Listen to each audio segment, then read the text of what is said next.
Hello दोस्तों, स्वागत है आप लोगों का फिर से हमारे चैनल सदगुरु वेल्फ एजुकेशन में। आज हम लोग पढ़ेंगे बीए फर्स्ट ईयर भूगोल विषय के बारे में।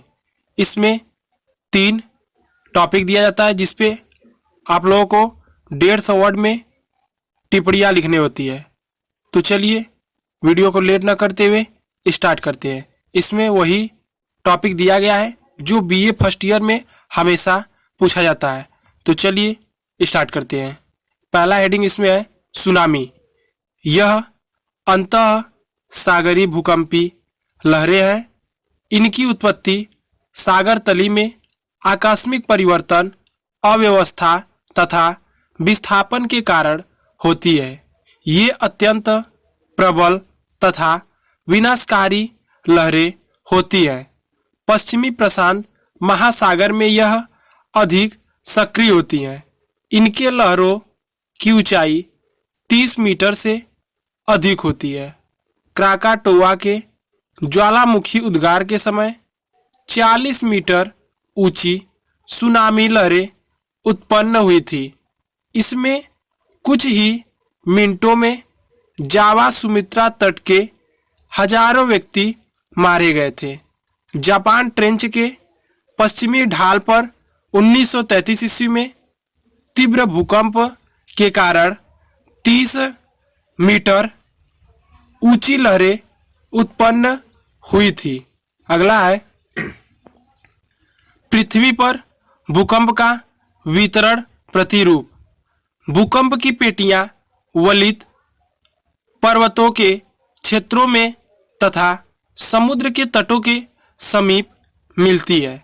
इनमें 2 पेटियां मुख्य है, जिसमें पहला है प्रशांत महासागर की परिधि पेटी, दूसरा है मध्य एटलांटिक महासागरीय तथा भूमध्य सागरीय पेटी। प्रसिद्ध वैज्ञानिक मार्टिसस डी वेलोर ने खोज की है कि पर्वतों का बाह्य दिशा जो समुद्र की ओर होती है और जहां ढाल अधिक होती है भूकंप अधिक संख्या में आते हैं, किंतु ज्वालामुखी पर्वतों की भीतरी दिशाओं में भी पाए जाते हैं। प्रथम पेटी में लगभग 40% भूकंप आते हैं और दूसरी पेटी में 54%। प्रशांत की पेटी एडीज के दक्षिणी सिरे से अलास्का तक और कमचटका से न्यूजीलैंड तक प्रशांत महासागर को घेरे हुए है। दूसरी पेटी में पिरेनीज से लेकर हिमालय तक की पर्वत श्रृंखला है। इस पेटी में स्तर भ्रंश के कारण अधिक भूकंप आते हैं। इस पेटी के कई भाग ज्वालामुखी के से हजारों किलोमीटर दूर है। इस पेटी की एक शाखा मध्य महासागरीय तट पर फैली हुई है। इसका सर्वाधिक क्रियाशील भाग भूमध्य रेखा पर है। पेटी की दूसरी शाखा जॉर्डन घाटी से होती हुई पूर्वी अफ्रीका की विभ्रंश घाटी तक फैली है। इसकी एक शाखा अरब प्रायद्वीप से होती हुई हिंद महासागर की ओर भी जाती है। अगला है भूकंप का प्रभाव, जिसमें हेडिंग डालेंगे विनाशकारी प्रभाव। जिस समय भूकंप आने की सूचना मानव को प्राप्त होती है तो उसके हृदय में बड़ी भारी आशंकाएं उत्पन्न होने लगती है। घर बार छोड़कर मनुष्य जंगलों में खड़े हो जाते हैं। उस समय स्त्री, पुरुष, बच्चा, जवान, वृद्ध सभी अपने अपने हृदय में भयभीत नजर आते हैं। अब इसमें पहला हेडिंग देंगे मानव द्वारा बनाई गई वस्तुओं की क्षति। भूकंप जब अपना प्रहार करता है तो मानवकृत प्राचीन और नवीनतम वस्तुओं को नष्ट कर देता है। मानव द्वारा बनाई गई सड़कें, इमारतें, रेल की पटरी या अन्य ऐतिहासिक इमारतों को भी अपने वास्तविक स्थानों से नष्ट भ्रष्ट कर देता है, अर्थात भूकंप द्वारा मानवकृत सांस्कृतिक भूदृश्य एक वीरान में परिवर्तित हो जाते हैं।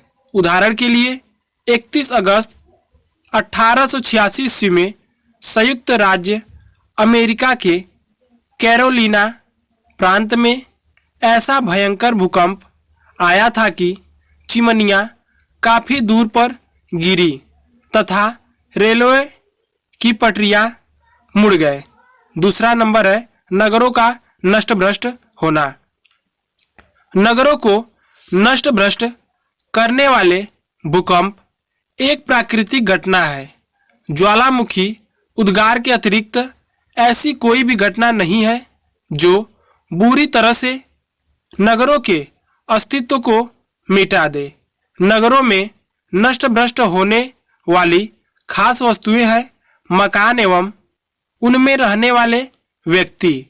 नगरों को नष्ट भ्रष्ट करने वाला भारत में बहुत ही प्रसिद्ध भयंकर भूकंप 11 अक्टूबर 1737 ईस्वी को कोलकाता में आया था। इसमें लगभग 3 लाख व्यक्तियों की मृत्यु हुई थी। तीसरा है बाढ़ का प्रकोप। भूकंप का आना नदियों की बाढ़ों में बहुत ही सहायक होता है, क्योंकि जिस क्षेत्रों में भूकंप आता है उस क्षेत्र की नदियों का मार्ग पर्वतों अथवा किसी प्रकार के पदार्थों से अवरुद्ध हो जाता है, जिससे नदियों में बाढ़ आ जाया करती है।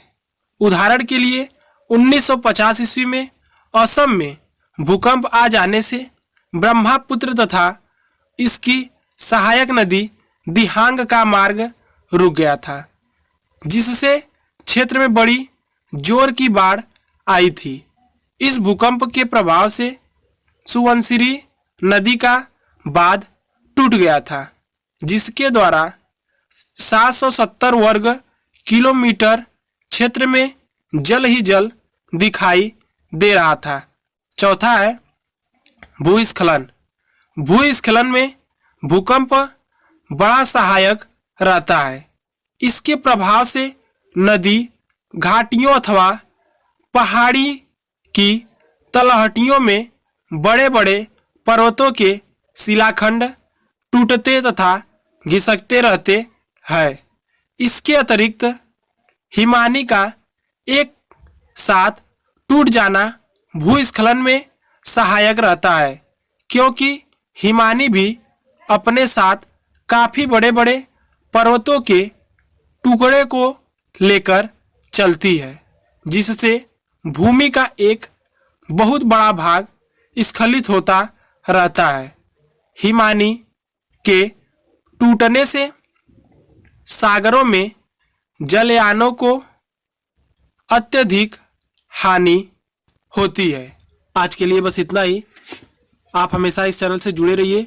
आप लोगों को बीए फर्स्ट ईयर और यूपी बोर्ड एग्जाम से रिलेटेड अपडेट हमेशा इस चैनल के माध्यम से दी जाएगी।